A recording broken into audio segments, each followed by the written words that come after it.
பரிசுத்தமாகட்டும். தேவனுக்கு நமக்கும் பிரிவினையை உண்டாக்குகிறது எதுவா? பாவம். ஹல்லேலூயா. உபாகமம் புத்தகம் 28ஆம் அதிகாரம் 47-48 நாம் வாசிப்போம். வேதம் சொல்லுகிறது, சகலமும் பரிபூரணமாய் இருக்கையில் நீ மன மகிழ்ச்சியோடும் களிப்போடும் உன் தேவனாகிய கர்த்தரை சேவியாமல் போனது நிமித்தம் சகலமும் குறைபட்டு பட்டினியோடும் தாகத்தோடும் நிர்வாணத்தோடும் பாருங்க, கர்த்தர் உனக்கு விரோதமாய் அனுப்பும் சத்துருக்களை சேவிப்பாய், அவர்கள் உன்னை அழித்து தீருமட்டும் இருப்பு நுகத்தடியை உன் கழுத்தின் மேல் போடுவார்கள். ஹல்லேலூயா. இங்க வேதம் சொல்லுகிறது, சகலமும் பரிபூர்ணமாய் இருக்கையில் நீ மனமகிழ்ச்சியோடும் களிப்போடும் உன் தேவனாகிய கர்த்தரை சேவிக்கணும். வேதம் சொல்லுகிறது, சிங்க குட்டிகள் தாட்சி அடைந்து பட்டினியா இருக்கும், கர்த்தரை தேடுகிற பிள்ளைகளுக்கோ ஒரு நன்மையும் குறைபடுவதில்லை. அப்ப தேவன் நம் வாழ்க்கையில ஒரு நன்மையும் குறையில்லாதபடிக்கு சகலத்தை நமக்கு எப்படி வச்சிருக்கிறாராம்? பரிபூர்ணமாய் வைத்திருக்கிறார். அப்படி பரிபூர்ணமாய் இருக்கும் போது நம் தேவனை என்ன பண்றது இல்ல? உண்மையாய் சேவிப்பதில்லை. அப்படி நீங்கள் சேவிக்காமல் போவீர்களானால் இங்கே வேதம் சொல்லுகிறது பாவம் என்று சொல்லி. இந்த பாவம் தேவனுக்கு நமக்கும் பிரிவினையை உண்டாக்குகிறது. அதைத்தான் பாருங்க, கர்த்தர் சொல்லுகிறார், நீங்கள் தேவனை உண்மையாய் ஆராதிக்காதபடிக்கு, தேவனை உண்மையாய் தேடாதபடிக்கு, தேவனை விட்டு நீங்கள் தூர கடந்து போவீர்களானால் சத்துருக்களின் கரங்களிலே என்ன பண்றார்? கர்த்தர் ஒப்பு கொடுப்பார். சாத்தானுடைய கைகளிலே ஒப்பு கொடுப்பார்.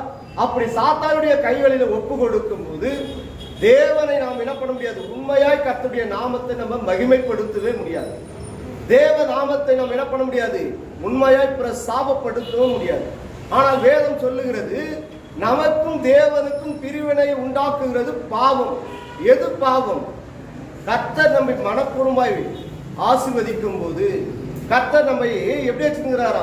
சகல விதத்திலும் சம்பூர்ணமாய் நம்மை நடத்தும் போது, அவரை உண்மையாய் தேடாதபடிக்கு, மனப்பூர்வமாய் கர்த்தர் நாமத்தை நீங்கள் மகிமைப்படுத்தாதபடிக்கு எப்படி இருக்கிறீங்க?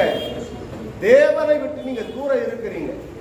அப்படி நீங்கள் இருப்பீர்களானால் எங்க வேதம் சொல்லுகிறது பாவம் என்று சொல்லி. நாம் தேவ சமூகத்திலே, ஆண்டவரே, பரத்துக்கு விரோதமாய் நான் பாவம் செய்தேன் ஆண்டவரே, எனக்கு சகலமும் குறைபட்டு பட்டினியோடும் தாகத்தோடும் நிர்வாணத்தோடும் எப்படி இருந்தன? கர்த்தர் எனக்கு விரோதமாய் அனுப்பும் சத்துருக்களை சேவிப்பாய். பாருங்க, நான் தேவனை மனமகிழ்ச்சியாய் துதித்தவருடைய நாமத்தை மகிமைப்படுத்தாமல் இருப்பேனானால் சத்துருக்களின் கரங்களிலே கர்த்தர் ஒப்பு கொடுப்பார். நம் வாழ்க்கையில நடக்கிற உபத்திரத்துக்கும் கஷ்ட நஷ்டங்களுக்கும் கண்ணீருக்கும் வியாகுலத்திற்கும் சஞ்சலத்திற்கும் வேதம் சொல்லுகிறது, நீங்கள் மனப்பூர்வமாய் கர்த்தரை என்ன பண்ணல? ஆராதிக்கல. கர்த்தர் சகலம் உனக்கு எப்படி கொடுத்திருக்கிறார்? பரிபூர்ணமா கொடுத்து இருக்கையில் நீ மனமகிழ்ச்சியோடு தேவனை ஆராதிக்கல. உன் உள்ளத்துக்குள்ள ஒரு துக்கம், உன் உள்ளத்துக்குள்ள ஒரு மனவேதனை, உன் உள்ளத்துக்குள்ள என்ன இருக்கு? கசப்பு. நம் வாழ்க்கையில கர்த்தர் செய்த அற்புதங்கள் அடையாளங்களை கர்த்தர் செய்திருந்தாலும், நம் வாழ்க்கையில அநேக காரியங்களில் தேவனாய் கர்த்தர் என்ன பண்ணியிருக்கிறாரு? நன்மையான காரியங்களை, நன்மையான ஈவுகளை தந்திருந்தாலும் நாம் மனமகிழ்ச்சியாய் தேவனை ஆராதிப்பதில்லை. நம்முடைய சிந்தனைகள் எங்கே தூரமா இருக்கு? தேவனை விட்டு எப்படி இருக்கு? தூரமாய் இருக்கிறது.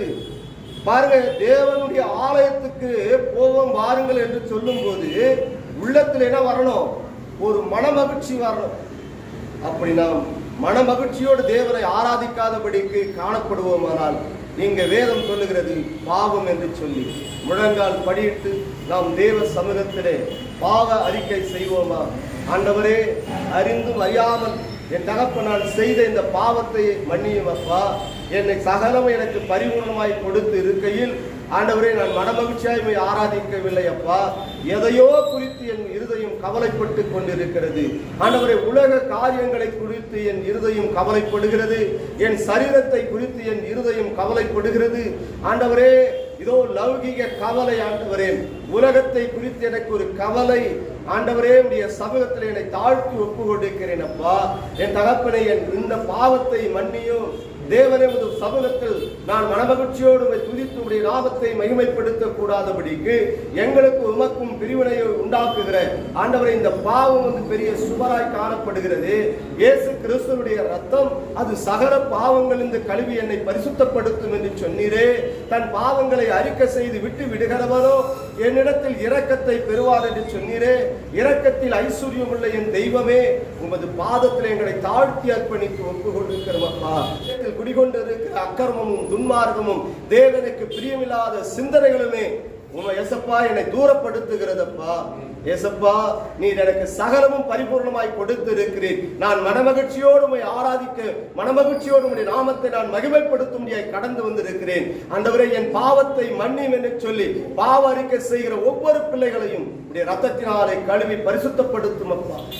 ஆண்டவரே, தன் பாவங்களை என்னிடத்திலிருந்து மறைக்கிறவன் ஆண்டவரே இரக்கத்தை பெறான் என்று சொன்னீர். தன் பாவங்களை கர்த்தாவே ஏசப்பா சோதரின் தகப்பனை அறிக்கை செய்து விட்டு விடுகிறவனோ என் இடத்தில் இரக்கத்தை பெறுவான் என்று சொன்னீரே.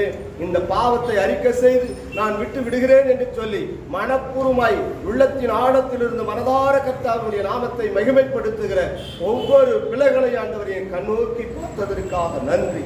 ஒவ்வொரு பிள்ளையுடைய பாவத்தை மன்னித்ததற்காக நன்றி. ஆண்டவரே, உடைய கரங்களில் எங்களை தாழ்த்தி அர்ப்பணித்து ஒப்பு கொடுக்கிறோம் அப்பா. நசரேயனாகிய இயேசு கிறிஸ்து என்ற ஆண்டவரே உமது விலையேறப்பட்ட நாமத்தில் ஜெபிக்கிறோம். எங்கள் ஜீவனும் பலனும் உள்ள எங்கள் நல்ல தகப்பனே.